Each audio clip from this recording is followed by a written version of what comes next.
Hey, this is Kenyon Drake. You're listening to the Fantasy Footballers Podcast.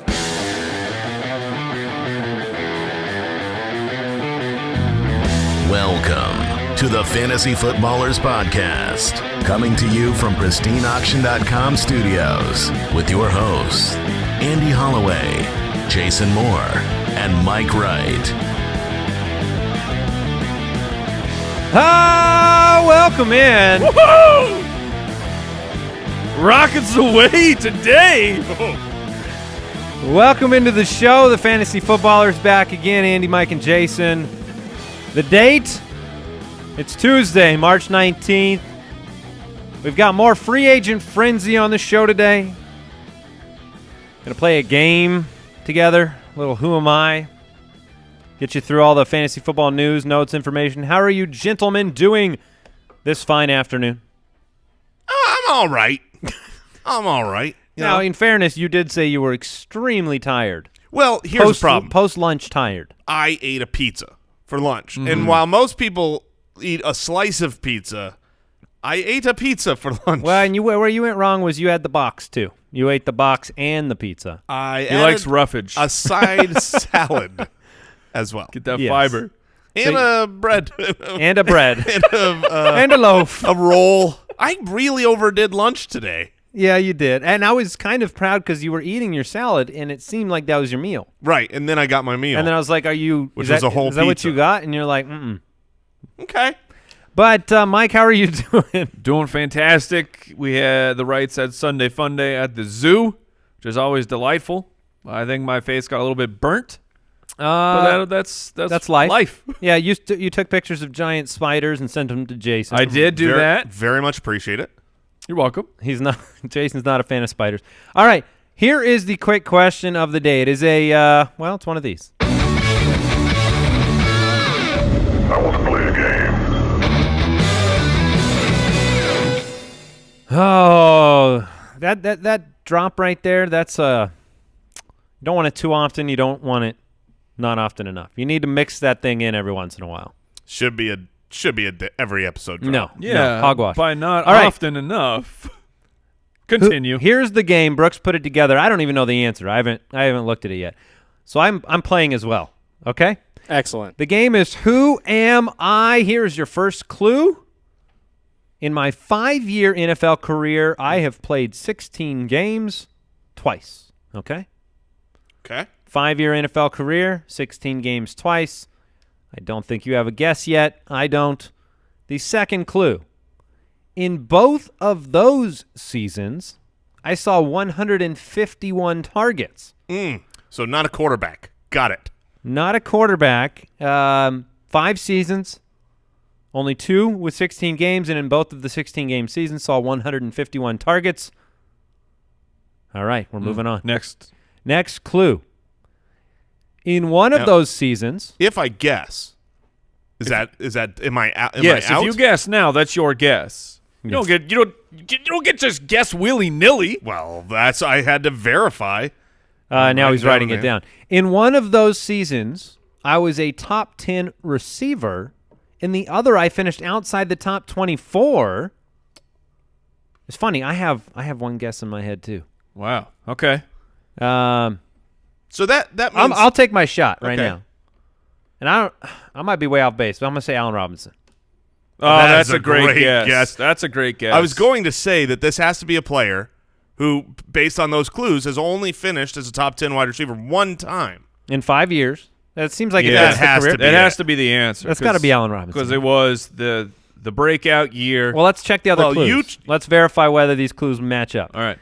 Clue 4, I had more touchdowns in 2015 than the rest of my career combined. That still makes sense, I think. Yep. I think he had 10, right? 15. You have I 15? believe. 14. 14 says okay. Brooks, verifying Hearns the answer. And then number 5 was my quarterback is Hall of Fame caliber, according to Jason. Oh, stop it. So how dare you, Brooks? I got a snake, man. Well, how do you let's transition this. That's So the it old was QB. Allen Robinson and Brooks? Did you Yes. put the answer in here? Yes, and I should have specified Jason. He's quarterback now. Yeah. Jason I loves figured him. as Mitchell much. Trubisky. All right. So Allen Robinson, he's interesting because I've Yeah. looked at him in dynasty leagues and I've said, like half the time I really want him. It all looks good to me, and then the other half of the time I'm like, I'm just not sure what the rest of his career is really going to be. And we've have players in Chicago that we've had expectations for. Trey Burton, Jordan Howard first half of the year, Tyreek Cohen up and down. It seems like Nagy is kind of agnostic when it comes to where the targets are going to go, and maybe there's not enough. How do you feel about Robinson dynasty-wise? To be fair, Mitchell Trubisky is pretty agnostic to where his targets go when he's just throwing at one person. That's true. From an accuracy perspective. That is correct. I'm glad you're on board with me, Mike. Yeah, I mean, the reality is, you just said it, right? He has 5 seasons, only one good season in the NFL, and so I think it was great. It was great, and there were reasons on film that really showed why he should be a good receiver. He runs great routes. He has good hands. Things haven't worked out for him, but he's only 25 years old. That's what I want to bring up is, you feel like he's been in the league for 5. I mean, Calvin Ridley, rookie last year, is 24, right? Allen Robinson's been in the league for 5 years, and he's 25 years old. I think he's still a really good dynasty asset for potential. But I do worry. I mean, I have him in our dynasty league, and I worry about will he ever meet that potential with Mitchell Trubisky. I love the offense. I love the head coach. It can be a trap, too. When you have one highlight reel top 10 season early in your career, you may never repeat that. That's not a guarantee. I mean, he's been injured severely since then. It's an interesting discussion. All right, let me put it this way. Do you think Allen Robinson has another top 12 fantasy football wide receiver finish in his career? That's a great question. Oh, thank you. Another top 12. Do you think rest of his career he finishes as a wide receiver 1 in fantasy again? Wow. I am right. I'll say yes. I think yes. He is definitely on the Bears. If you had said top 10, though, I would have been like, no. He's 100% on the Bears this year. I mean, we all know that, but I'm saying like Thank you, his Mike. contract, as in he would be a huge dead cap hit, which there's not even rumors of him moving on. But next year, if the Bears want to, if they feel like they're not getting their money's worth out of Allen Robinson, they can easily move on from him. Can you imagine if he was only 50% on the Bears this year? That'd be. And then 50% somewhere else? I would It's imagine like that he Mitch. was traded. Yeah. Do you think so, Jason? I lean no. All right. Because of my belief in Mitchell Trubisky. I hope. But yes. my point was he may escape. He may escape the Bear. What's Mitchell Leo Trubisky's DiCaprio style. completion percentage last year? I know the answer. I'm just asking you guys. I do not know. For all I the would- insults you're hurling his way. I would guess 62%. Mike? I'll say 61. 66.6% completion percentage, 95 passer rating, 2-to-1 touchdown to interception ratio. Not First bad. year with Matt Nagy. Not bad. Great. I genuinely hope he takes a step forward and that he becomes dominant and Allen Robinson dominates because he's on my team. Purely selfish. Yeah, actually, I really listened to you when you threw shade on him and the fact he's on your dynasty team. I knew you were telling the truth at that point. All right, youtube.com/thefantasyfootballers. Subscribe, click the bell over there. We're on Instagram, Twitter @theFFBallers. The website's thefantasyfootballers.com. You can subscribe, review, and listen on Apple Podcasts, Spotify, iHeartRadio, ad-free on Stitcher Premium. We are your year-round fantasy football source, always free and always here. So hopefully you enjoy the show. Don't forget you can pre-order the 2019 Ultimate Draft Kit at ultimatedraftkit.com, and we've always got a lot of stuff going on the website, including right now a Foot Clan giveaway. We're giving away a signed Michael Thomas jersey. That is footclangiveaway.com, and that is courtesy of Pristine Auction. So, without further ado, let's, we got to do this. News and notes from around the league, presented by Sleeper. You must be in an NFL offseason if... Bad news is coming out about players. Yeah. Yeah. So let's get people up to speed over the course of the weekend. It was reported and then confirmed by the actual Kansas City Chiefs that star wide receiver, who we had talked about being on the precipice of a multi-year, potentially league-defining contract, Tyreek Hill is under investigation for alleged battery. That's not something you want to read. No. That's not something you want to hear about if you're the Chiefs, if you're a fan of the NFL, if you're a fan of Tyreek Hill. And for those that aren't aware, which is I think most of you are, he had a prior domestic violence situation before entering the NFL. It's the reason he slipped down to the 5th round. Correct. And he did plead guilty to that, dealt with it. And this allegation also involves his fiancée, with whom the first allegation took place. We don't know a whole lot here. And essentially, I went on Twitter and I just posted that if you look at the 2 police reports, Tyreek Hill's named in the first report as a person of interest, and that report was closed. And then there's a second report that only names his fiancée. We know nothing else other than this. Right. And Mike came in this morning and was basically saying, man, it seems like every offseason we've got something we're sorting through here. The best advice we can give to you is that the range of outcomes is vast. Mm-hmm. This could be everything from a non-issue to Tyreek Hill never plays in the NFL again. And that's the truth. Yeah. Because the NFL conduct policy has several extenuating circumstance clauses that say that punishment will be more severe if blank.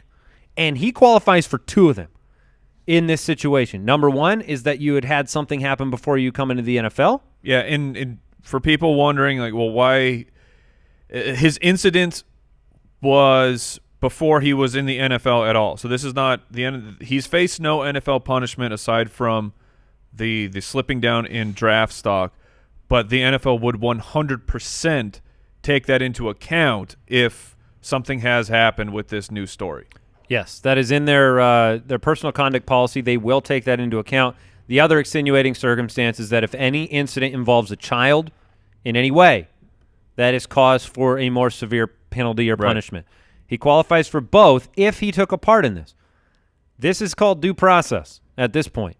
He is only innocent until. That's why the word until comes after it. So you can presume whatever you want about the situation. That's not our job. Our job is to tell you the facts.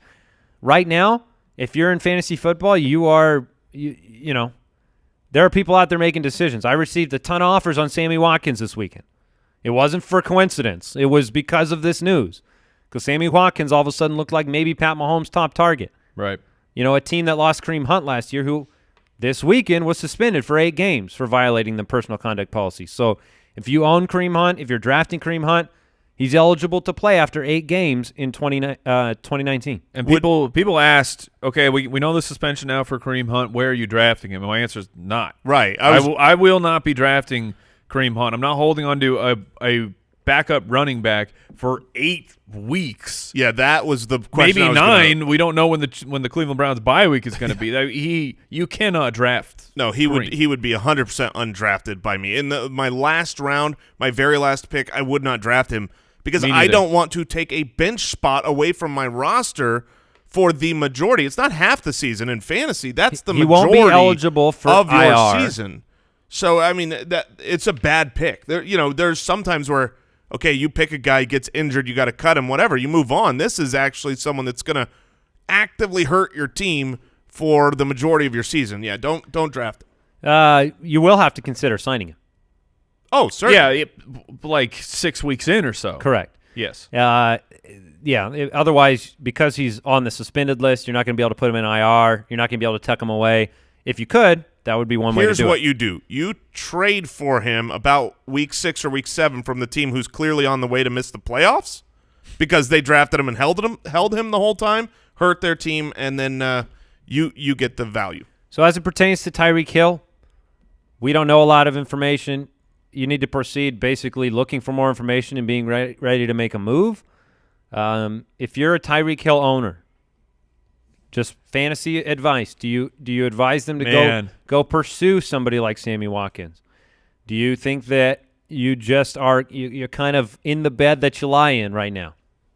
Yeah, you probably are because I think the most important point when it comes to fantasy football has no real life implications, but the extremes, like Andy had talked about, of the outcomes. This isn't.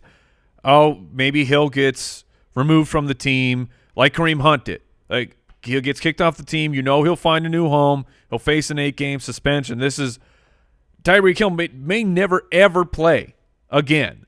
And so you got to ask, what kind of fantasy football risk do you want to take if he's on your roster? Do you want to just dump him right now and live with the results? Yeah, I saw people trading them for other people's entire 2020 draft. The first, second, third round. Interesting. And getting rid of them. And it's really tough. You're going to have to make your call because if nothing did go on, he's exonerated, and then you have a top 5 asset in dynasty. So it's very, very difficult. That's a you decision. What is your risk? If you want to play the risk, then I think the risk is keeping him more than trading him. Yeah, and this is, by the way, our least favorite type of strategy advice to give during the offseason. It's not very fun. The Dolphins traded quarterback. This part is fun. Ryan Tannehill. Well, I'm sorry for Ryan Tannehill getting traded, but who is now a backup quarterback. But the fun part? But the fun part is Ryan Fitzmagic is back. He is in Miami. Those the sunglasses are going to be on. The chest hair will be fully exposed. Oh, man. Mike Gesicki is sick because he will never receive a target. No, he will not. Not from the man who only targets wide receivers, Ryan Fitzpatrick. I mean, Poor Ryan Tannehill got like half a sentence right there. Yeah, who cares about Ryan Tannehill? Fitzmagic is great. And look, Miami, I commend everything you're doing. Why is he great? He's great for fantasy. Fun, for fantasy, for personality. And look, if you're going... That was just a foregone conclusion. There was no proof needed. None. Ryan Fitzpatrick is great. Is that great. is all.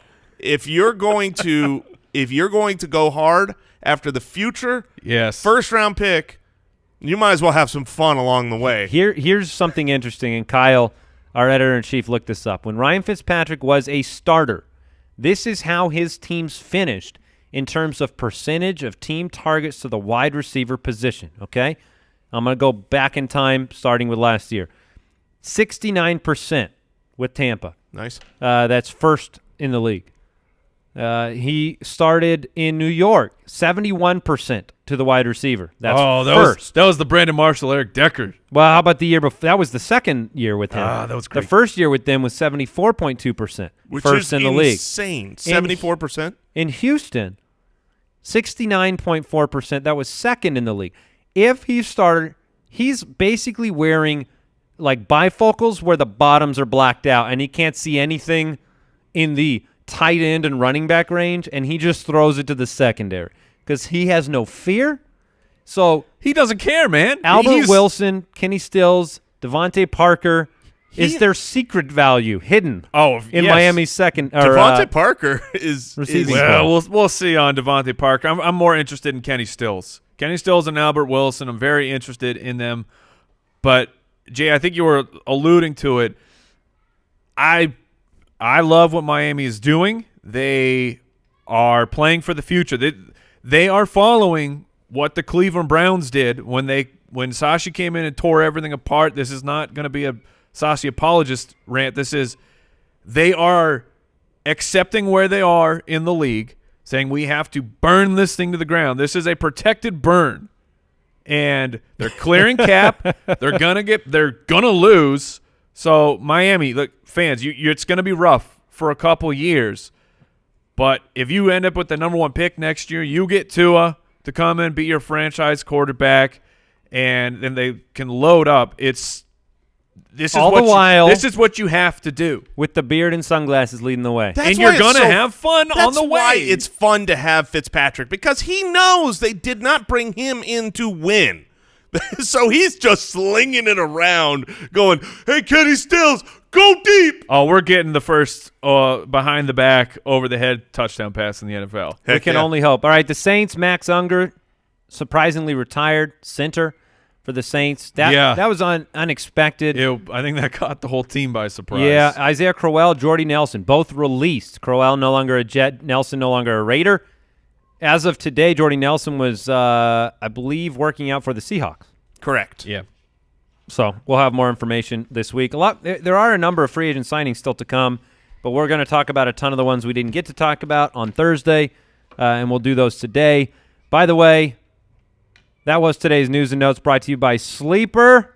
If you hate your fantasy app, guess what? There's the Sleeper app. You can download it. They just did some updates. The best free fantasy app on iOS and Android.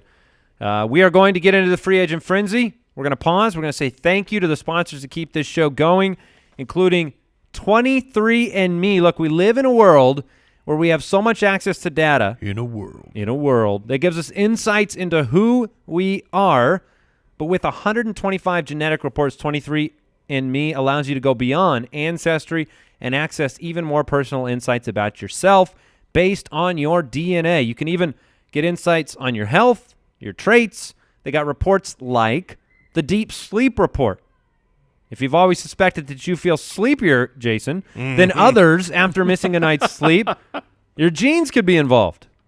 Or the Alcohol Flush Report, which details the genetic factors that make it hard for some people to process alcohol. They have all sorts of reports like this, the Saturated Fat and Weight Report, and others. See what your genes have to say about you, your health, your traits, and more. And you can get your health and ancestry service kit today at 23andme.com/footballers. That is the number 23andme.com/footballers. Again, that's 23andme.com/footballers. We want to thank today's sponsor, Hulu. And look, ladies and gentlemen, Hulu, they've got a warning for you. Sometimes when you get a taste of the best, you just can't go back. Like sitting courtside at a basketball game. Listening to this podcast. I was going to bring that up, Andy. I'm glad you did. When you listen to this podcast, you don't go back. And you see another one, you go, meh. Except for Spitballers. Except for the Spitballers podcast, of course. But if you're sitting courtside, it's the best viewing experience, but you're going to go home and watch on your little television and be like, this, I can't handle this. No. Because I had a taste of the best. Once you go to the best, you can't go back. Here's the gist of Hulu, is that you can check things out. You can watch without commercials. Hulu's got tons of shows. They've got movies, exclusive originals. Plus, they do have live television for sports. And once you get Hulu, it's going to ruin television forever. You can start your free Hulu trial today at Hulu.com. That's HULU.com.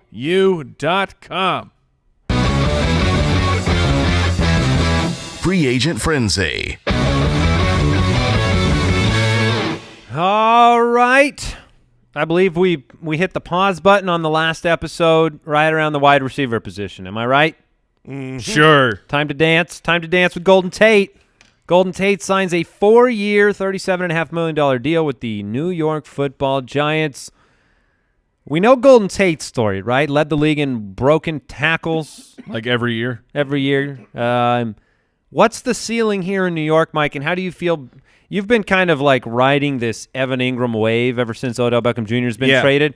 And now you do, when you look at all the possible options that were out there for New York, like drafting a top-flight wide receiver out of the draft or signing Randall Cobb, but like Golden Tate is a target hog. He is an absorption machine when it comes to the football. Absolutely. And Golden Tate he's had success on the outside as well in his career, although I think at this point he is better served as being a slot wide receiver, which makes the signing strange because that's essentially what Sterling Shepard is. But if you're talking about, just real quick, how do I feel about Evan Ingram, I'm very happy with this signing of Golden Tate because Evan Ingram is a field-stretching tight end. Let him take over that role and use Golden Tate for what he does, catches passes short, right the line of scrimmage, and then makes things happen. See, I think it would have been better for Evan Ingram. When the news first came out that Golden Tate was signed and you were excited about Evan Ingram, it's not, it's not he's no Odell Beckham, right? Obviously. But nobody is. I don't think that there was, if they had gone out and gotten a rookie, Evan Ingram is more established. They went out and got a guy who's going to command 100-plus targets. I mean, he has every year for the last 6 years or so. And I think that does take away from, if you look at the splits, right? We were talking about the splits. Evan Ingram, when Odell was on the field, when he wasn't, this is going to be more akin to Odell on the field than when Odell wasn't on the field because there will be another number one wide receiver target. And you talk about Evan Ingram being the field-stretching guy and Golden Tate being closer to the line of scrimmage. Again, that's kind of Eli's Dave Gettleman world. told me that Eli Manning played outrageous football the second half of last year. He's just getting started. Eli Career Manning begins for Eli. and wine. Better with age. Here's an interesting question. let's say you had to fill a flex spot for the season, and you had to choose Golden Tate, Sterling Shepard, and Evan Ingram. What order would you put them in a half-point? Tate, Ingram, Shepard. Okay, so you still like the overall fantasy production of Tate higher than Ingram? Yes. Okay. Well, it's a fair question. I mean, there are teams. Travis Kelce, right? If Tyreek Hill's not on the field, Kelsey's the number one target in Kansas City, right? Right. Zach Ertz is going to be the number one overall point scorer in Philadelphia, almost guaranteed. So that's why I asked the question. I don't know if you saw Ingram on that high up the mountain. Not that high. I would actually still see Ingram third if we're just talking flex. I mean, Ingram is more valuable than Sterling Shepard in general because he plays a tight end in a landscape where there are so few. But if we're just talking to flex, I think Sterling Shepard outscores Evan Ingram as well. Send in the car. Send in the car. Oh, are you ready? Are you ready for the Oakland Raider offense? Tyrell Williams has been signed by the Raiders. 4-year, $44 million deal. We talked about the Antonio Brown trade on the last podcast. Big trade, obviously. Last Tuesday's pod. That's Just true. to specify. That's true, Brooks. If you're going back and looking for it. Thank you. Yes. But look, this is not exactly what dynasty owners of Tyrell Williams wanted. This is probably not what fans of Tyrell Williams wanted. Derek Carr, of all the things that he is and isn't, he hasn't generally thrown the ball down the field. He's not going to be, that being Tyrell Williams, a number one target on this offense. And look, he will have opportunity in much the same way he had in Los Angeles with the Chargers, where teams focused on Keenan Allen, and he could get deep for a play here or there. What are your expectations for Mr. Tyrell Williams, Mr. 21 yards per reception, highest in the NFL from Week 5 on? Who do you think is better at just running nines, just stretching the field, a 9 or a deep post, something like that, that's just taking the top or the off the defense? Tyrell Williams or Martavis Bryant? I would say Tyrell Williams. Yeah, probably Tyrell. By a wide margin, or is it close? It's hard for me to evaluate Martavis anymore, to be honest with you. Sure, I mean, he was a one-trick Once upon pony, a time, I would have said Martavis. I would say it's close because I think that you actually have to honor that Tyrell can do other things besides run the nine. But my point is I think that he is coming in to replace Martavis. Now, Martavis only played in 8 games last year, but that's the role that was put there by Gruden and Greg Olson, and nobody was happy with it. Nobody was starting Martavis Bryant as a player, and I think that you're going to see a lot of this with Tyrell Williams. Will he have his big couple of games where he does catch a deep bomb and take it to the house? Sure. I mean, you had 3 for 91 for Martavis Bryant in Week 4 last year. You'll have some of those, but I think this is really bad for Tyrell Williams. I mean, if you can capitalize in a dynasty league because he just got paid a lot of money, he's on this new offense. Not everybody out there thinks Derek Carr is a bad quarterback. So I think you can get trade value for him now. Mike, Tyrell Williams this year on the Raiders versus Tyrell Williams last year on the Chargers. Which one would you rather have? Tyrell Williams last year. All right. Look, that's a funny question. He's a talented player, but they also added J.J. Nelson, who, by the way, weighs 161 pounds. Got a 1 year. I remember when I 1 year, $1 million deal, also known as $6,211 per pound. Stunning analysis. If it was per pound, he's one of the highest paid players in the league. Yeah. So J.J. Nelson, he's a field stretcher as well. Look, it's going to be. If you're curious, in Arizona, Ron Wolfley, one of the announcers for Arizona, referred to him as Skeletor. If you want a context. Yes. If you want objective context for his size. It's funny because he is about the same size and speed as our children. No, well, not speed, but same size as Hollywood Brown, one of my favorite incoming rookie wide receivers. He is what scares me because I love Marquise Hollywood Brown. He is an awesome player. I think he will succeed, but and I think I give J.J. Nelson. I'm just giving him J.J. crap because I loved him. If he could catch the ball, that's the problem. It's not the weight. Deshaun Jackson's 175 pounds. I mean, it seemed like J.J. Nelson was turning into somebody in the NFL, and his hands said no. All right, here is an interesting deal dropped it. that we need to – yeah, I get it. We need to break this one down because the money says so. Adam Humphries. Oh, how would one pronounce that? Still with an Humphries. It's more like an Humphries. Yeah, all that money. 4-year, $36 million. Humphries. This is a payday for a guy that hasn't been at the top of the ladder. Good work, Adam. Target-wise. I mean, second best catch rate among wide receivers over the last 2 years. Probably doesn't get enough recognition.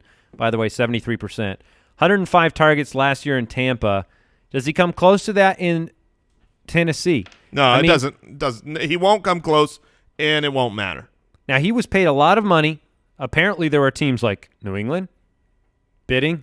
Everything I just said would have been completely different if he went to New England. This is based on him going to the Titans. I mean, Marcus Mariota has not proven to Where are you with Marcus Mariota? Now that you went through the season of being kind of slow punched in the face. Yes. Marcus Mariota's had some highs, some lows, and wasn't that how it felt? Yeah, it felt like that. It did. Yeah, I mean, Mariota is not a volume quarterback, and he's not the most accurate quarterback. That seems like what Adam Humphries needs. He needs those short routes right on target, in stride, with volume. Does this hurt anybody else on that offense? I think it helps the offense. Yeah, I don't think it hurts anybody else. I mean, to have Adam Humphries on your team for third down, that's a big deal. Bottom 5 in pass attempts the last 2 years. Oh, gross. So, speaking of not that at all, Donte Moncrief, yes, sneakily signed by the Pittsburgh Steelers. Oh, Donte. And everything that we said about not liking Humphries in Tennessee are reasons to like Moncrief in Pittsburgh, namely pass attempts and vacated targets. You lost Antonio Brown. There are 226 vacated targets. You also lost Jesse James. And they led the league in pass attempts. They are the absolute opposite of Tennessee's offense. And yes, Juju Smith-Schuster is going to be the alpha. Sure.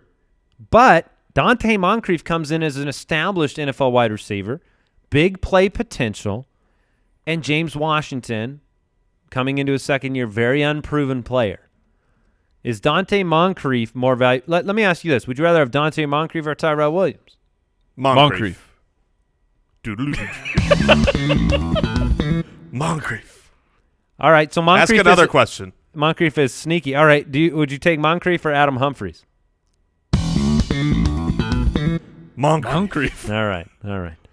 The question is very fair, though, of Donte Moncrief or James Washington. Who's going to get kind of that priority, the first shot at the role? James Washington, he was a second-round pick. Am I remembering that correctly? Yes. So, I mean, that's high draft capital for a wide receiver. Moncrief did have his games where when he has competent quarterback play, Donte Moncrief can succeed. He can't transcend bad quarterback play. And while the attempt numbers by Big Ben last year are very alluring, I do expect those to come way down. They have to. But Moncrief is still very interesting. Yeah, if this was offense. If this was a redraft league, I would probably still draft Moncrief ahead of James Washington. Okay. In a dynasty, the youth, the age, all that, I would lean towards James Washington. Moncrief. I don't think Moncrief's going to end up drafted very high at all. No, he won't. I think he's going to be somebody who, no matter how much we talk about him, his value will stay. Moncrief is 3 years older than James Washington. Yeah. That's crazy. It feels like he should be about 8 years older. It's because he's 3 teams older than James Washington. He's making the rotation through the NFL. He's a rento receiver right now, and he's making money doing it. DeVante Parker, surprise re-signing with the Miami Dolphins. We should have thrown this up. I mentioned it before, but 2-year, $10 million deal. There's no more Adam Gase, who did not like DeVante Parker. And DeVante Parker was a high draft capital investment. They want to give him some more time / tank. The fact that DeVante Parker re-signed, I mean, that was shocking because the Dolphins hated DeVante Parker. They wouldn't let him play. Their beat writer said he was gone. And yeah, everyone said he's gone. And then you realize it's because of the butthole. Adam Gase was the one who didn't like. I mean, Adam Gase 100% was the problem with DeVante Parker. I think DeVante Parker is someone I would take a a flyer shot. No, Jason. No. Do you have him in Dynasty? No, I don't. Oh, I thought you did. In a I would Dynasty league, gladly trade him to you if I had him. But that's my point, is I think I could get him for borderline free. Yes, and I you would take can. a shot at a player like that where you're going to have Fitzpatrick coming in, throwing to wide receivers, and I think he has a chance. But I was shocked he was re-signed with Miami. Well, it's a smart move by the team because he was in that fifth-year option where he was basically going to be a one-year, $14 million player, and now he's under contract for 2 years, $10 million, because they said we're going to cut you. He's in the exact same situation that Nelson Aguilar is in Philadelphia, and that's why there are a lot of rumors about Nelson Aguilar being sent, being traded, negotiating some sort of multi-year deal to take the cap hit down. There was talk this weekend about him going to San Francisco. It'll be interesting to see what happens because there will be more moves before the NFL draft. To be fair, I think all the rumors about San Francisco are really just the fact that they thought they signed Nelson Aguilar because they brought in a wide receiver from the Eagles. And then after Jordan Matthews signed, they went, crap! Not the same one. We thought you were Nelson. We thought you were Nelson. Let's talk a little bit about Jamison Crowder. It's pronounced Crowder. Yes, 3-year, $28.5 million deal with the Jets. All of our jokes are just saying He's someone's last name funny. He's a great piece with the Robbie Anderson, Quincy Enunwa offense, Sam Darnold. I think he only helps. He helps Sam Darnold more than Sam Darnold helps him. Agreed. I'm not very interested in Crowder. No. Does he demolish, hurt, or help Quincy Enunwa? I don't think he really does much of anything. I feel like he's got to hurt Quincy's value because where Quincy last year, at least with Darnold, was making his hay was really in the short passing game. So I don't know. Maybe Crowder can be valuable enough, but I Crowder's past success when people were really high on Crowder, I think a lot of that was due to his touchdown volume he had, which was surprising. Certainly. And did he have 7 or 8 that one year? Yeah, and I think the fact that that touchdown volume was surprising might be the answer. Like, oh, he shouldn't have had this many touchdowns. He probably won't score that many touchdowns. We have this problem with slot receivers in fantasy football where, like, when some of them hit the unknown lower names, it's like we imbue that to, like, half of the league. And they rarely pan out. Mm-hmm. Fantasy production from the slot, touchdowns from the slot, those are the Jarvis Landrys of the world or the Julian Edelmans. It's very rare. I mean, it's the Amendolas. Am I right, guys? Yeah. Am I right? Nope. All right, some quick signings at the wide receiver position. Philip Dorsett re-signed by the Patriots. Bruce Ellington brought in by the Patriots. They also signed Maurice Harris. Did that happen? Yes. Was that an official thing? Yes. Okay. Yes. Formerly of the Redskins. Keep an eye on who ascends and moves around the depth chart in New England. You never know. Jordan Matthews, 1-year deal with the 49ers. Geronimo Allison, a 1-year deal to stay with the Packers. That one's interesting. That one matters. Yes, that one absolutely matters. At the beginning of the year, Geronimo Allison was a very usable guy for fantasy. Marquez Valdez-Scantling, Equanimous St. Brown, those guys did not step up. Jamon Moore. Now, granted, those guys were rookies. They can absolutely move forward. They can step up. But it's Geronimo's job. Through the first 4 games before he got injured, I know that's a very, very small sample. You're talking 4 games. But he was successful. He was doing good work. He was on pace for 116 targets, 76 receptions, 1,156 yards, and 8 touchdowns. He was a valuable fantasy asset, and now he's got another year. Aaron Rodgers trusts him. I like Geronimo. He'll be a guy that I'll look for. Yeah. I agree. In drafts. All right, Danny Amendola signed by the Lions, 1-year deal. We mentioned it on the Tuesday podcast. Could have some opportunity there, the way Bruce Ellington did last season. He will. I don't know if his body will allow him to take said opportunity. I don't know how many hit points he's acquired over the offseason. Well, he says he's in the best shape of his life. It doesn't matter, though. I mean, if you he led a team last year with 79 targets. So my point is just that if there's not a lot, they're a running team. They want to run the football. We'll see. I know you believe he's the best. No, I'm just the best that's ever been around. Brashad Perryman, Chris Conley, Perryman to the Buccaneers, Conley to the Jags. Let's talk about quarterbacks. We had the breaking news. Nick Foles signed by the Jags, 4-year, $88 million deal. We haven't talked a lot about that offense, but you look at the wide receiver core with Nick Foles. He's going to have Keelan Cole. He's going to have Marquise Lee back from injury. Yeah, you guys remember that guy? Yeah, Marquise Lee. The one who got the contract. And Dede? he's going to have Dede Westbrook. So he has some weapons there.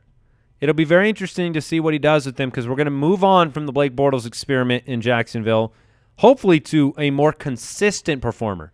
Even if the highs were pretty high with Bortles, you could never predict the receiver, and you would go up and down.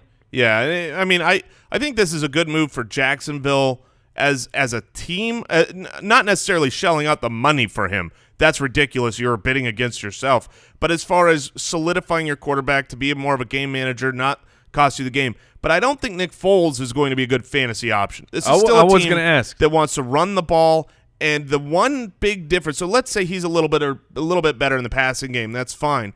But the reason why Blake Bortles was a successful fantasy asset was because he ran the ball way more than you thought he did. And so his baseline was higher. You're not going to get that with Nick Foles. So I don't think Foles is a valuable fantasy guy. I was going to ask, you have to draft him today for fantasy. You want Nick Foles with the Jags or Ryan Fitzpatrick with the Dolphins? Give me Ryan Fitzpatrick. All right. Yeah, no doubt about it. You mean the number one quarterback for the first 2 weeks of last season? I love Ryan Fitzpatrick so Boy, much. when it goes well, it goes well. And when it goes bad, oh, yeah. That's why they brought him in. he's a special. He'll lose some games for sure. Teddy Bridgewater re-signed with the Saints, backup deal. Tyrod Taylor backing up Phillip Rivers in Los Angeles. Brett Hundley signed a backup deal with the Cardinals. Is the money for Brett Hundley correct? 1 year, $2 million? Oof. That's, man, we're looking at all these backups. Tyrod Taylor, $7 $11 million. Wow. Sorry, Brett. He may be the backup to the backup. Could be. He's going to back up Rosen? We'll see. Yes. Here was an interesting – we can talk about this for a second. Raheem Mostert, 3-year, $8 million deal with the 49ers. Now, yes, this is the same 49ers that currently have Jerick McKinnon under contract. The same 49ers that have Matt Breida, who averaged over 5 a carry last year.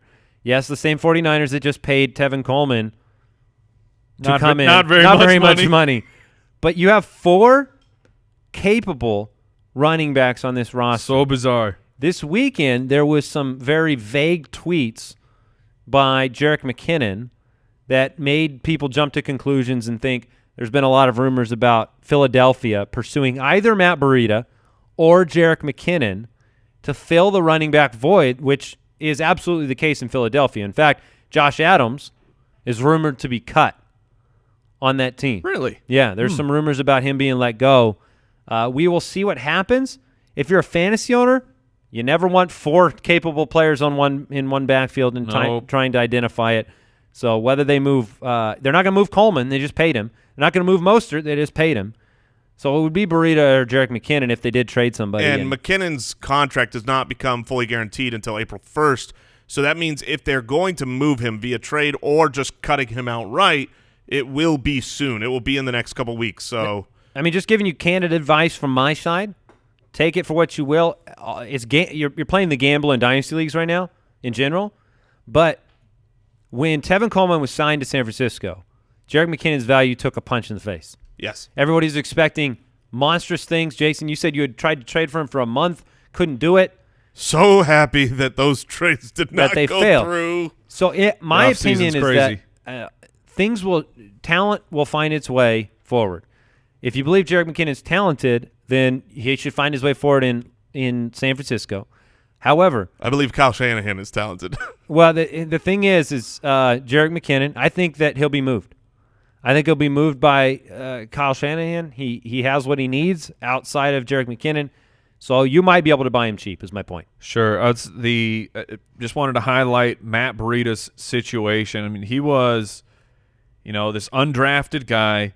He's on the last year of his deal, and he's absolutely dirt cheap in terms of an NFL contract. You're talking $645,000. I mean, it's nothing. But would they really move forward extending Matt Breida when you've just given Tevin Coleman and Colonel Mostert these contracts, I don't think you can give a third guy. I think that's why Breida could be on the block. Contract. I think that's Sure. why Breida could be going to He could Philly as much as Jerick McKinnon could. Yeah, it's kind of it's such a mess because It's strange nobody runs there. better than Kyle Shanahan. So you've got this machine that just produces Jeff Wilson Jr. and Mostert and Breida, and then McKinnon's there, and then Coleman did well with Shanahan. You got this machine. You just don't know who to put in. Mm-hmm. So tight ends that signed some contracts, Tyler Eifert. Yeah.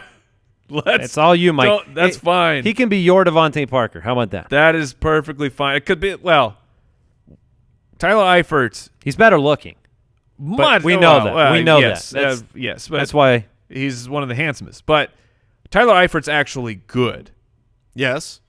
He's great around the red zone. He gets hurt all the time. But that's if we're saying DeVante Parker or Tyler Eifert, I know that Eifert is good. I don't think DeVante Parker is actually that good. Okay. Yeah, I will and say so, this. yes, I will draft him late. Yet again, I will go for it. CJ Uzomah is my number 2 tight end in our dynasty league, and I was very upset. Oh, Yeah, that when sucks they for signed you. Tyler Eifert. That really hurts. I'm going to have 3 or 4 weeks where Uzomah is the backup. I wouldn't really worry, Jason. I have Jason Witten available. Your namesake. Yeah. If you want to come get him in Good that old league. blade hands. Is he allowed to still use those blade hands when he's on the field? 100%. 100%. Chop- Only for defensive moves, though. But Uzomah was re-signed. So Yes. Well, I was all excited. I was like, oh, Croft is gone. Eifert's not here. Yeah, because that worked real well for Uzomah last year when everyone was gone. yeah, Uzomah's not special. I mean, he's a good NFL player. He's not a fantasy tight end. Agreed. Jesse James signed by the Lions, 4-year, $25 million deal. That's good money. It's interesting. It is, isn't it? Yes. Jeff Heuerman, re-signed by the Broncos. Charles Clay, Cardinals, 1-year deal. Demetrius Harris moves on to the Browns to play second fiddle to David Njoku. Not a lot of fantasy relevance there. Yeah, So, unimportant for fantasy, but Demetrius Harris is a good player. The Browns are just looking they're Making Browns great are- moves. I'm so happy for Browns fans. You deserve this. unsigned players of note that we'll be talking about soon, most likely. Jay Ajayi, Spencer Ware, who was visiting the Lions. C.J. Anderson, still unsigned. We don't know if Marshawn Lynch is coming back. We don't know if Darren Sproles is coming back. So those are some of the bigger names that are still out there. Randall Cobb, Michael Crabtree, Chris Hogan. Yeah, whatever. Jay Ajayi is the interesting one. Jared Cook is too. Because Yes. Jared Cook was Oh. rumored to have been – now he visited the Saints, and he didn't go away with the deal. But if he signed in New Orleans, that would be a perfect match. That's the one place where it's like – He was a dynasty sneaky do little – I try to go buy Jared Cook I in know. our Based dynasty on the league? rumors? Based on the rumor. Because you're not going to be able to get him once if he signs in New Orleans, you're not going to be able to trade for Jared Cook. But then I was like, do I really want to trade for Jared Cook? I know. I've asked that Not question really. a lot. All right, let's jump into the mailbag. Mailbag. All right, if you have a question for the show, go to the website, thefantasyfootballers.com, click the Submit a Question button, or you can dial our voicemail hotline, 302-464-TFFB. That's 302-464-TFFB. Thank you, Jason. You're welcome. Don't forget, it's It's 302-464. Shout out to the Bless you. 400-plus applicants for the writing positions on the website. I'm sorry if you want to apply, that window has closed. We ended it around 400, and I'm sure there'll be opportunities in the future, but it'll take us some time to sift through all of that. Thank you, everybody that contributed. Obviously, we're not going to bring 400 people on, but I know that you went through time and effort to apply, and we really appreciate that. Yes, thank you. We will be reading them all. And for all of the many people out there that did not apply and you just, you're not yourself a writer, know how much vetting goes into the writers and the content that you do get on the Fantasy Footballers. We're not, getting everybody who wants to write gets to write. The content that we put out on the Fantasy Footballers, we make sure it is good, accurate, researched information that's going to help everyone out there win in their leagues. All right, Mitchell writes in from Bowmanville, Ontario, Canada. Bonjour. First year, keeper league. I can only keep one of the following. Juju for a fourth, Marlon Mack for an eighth, or Kittle for the last overall pick? Oh, man. Wow. I mean, you had me at Juju for a 4th. I'm taking Juju for a 4th. But Kittle for the last. Wow. I'm taking Juju for the 4th. I am. I think Juju. It's great value. It is great value. It's a more important position. Look, not every team has a good tight end, so you might think, well, I want to be one of those good teams with a tight end. But go back and look at who won the championship. They didn't all have The one of person those with great George tight Kittle. ends. Yeah, the person with George Kittle. Look, it's tough for me to pass on my guy in the 8th, Marlon Mack, but I'm going to take Juju in the 4th. Jason, I think Mike's doing you a favor with the my guy thing for Matt. I'll tell you what, didn't they? There's some rumors, Yeah, man. they had a rumor that they were looking at who was it? Ajayi was supposed to visit, right? Yes, and as soon as it was very similar to what happened with McKinnon when the rumors came that they were at least trying on the Le'Veon Bell watch. This is before Tevin Coleman. I was like, man, that changes what I think about Jerick McKinnon because it changes what I know that the team thinks about their situation. Look, if Marlon Mack is not seen by the Colts as the answer, then he is. I want everyone to remember he is Mike's guy. I want to hear from Colts fans because when I read Colts fans' comments on Mack and rumors about, like I saw rumors about Jerick McKinnon to Indianapolis, and I've seen fans tell me they believe he's a placeholder, that Marlon Mack is a placeholder. Yeah, because I don't actually really want Marlon Mack to be my guy. I want Indianapolis running back to be my guy. Fair enough. All right. Here's a question from Eli in Sioux Falls, South Dakota. I put on continuous waivers in my league, and they all complained about not being able to make moves on game day. How can I get past this complaint to keep continuous waivers? You just make sure that the waivers are early enough in the morning and late enough, the right time, I should say, in the morning where people can get up, make their moves, but the waivers run before an hour before at least, before the first games. That way you can make your moves on game day, but you just can't make them after games have started, and I think that's very fair. Yeah, after games have started, I mean, the optimal way to play would be continuous waivers so that they run every single day except Sunday. As soon as they open, it's not just a one-time roll through what you've put in on the waiver bid. It would be that they open, they stay open until the first game kicks off. Or actually, no, I would lock all the players when they kick off. So the way that the old school waiver system ran. I mean, the way that I look at it is because players lock when they kick off. Yeah, just deal with it. Yeah. Deal with it. Deal with it. That always goes over well. As a commissioner, I've always gone with that route, and nobody ever gets mad. That's what we recommend. So deal with it. Yeah. Well, who is this? Is this Eli? Eli, tell your league, deal with it.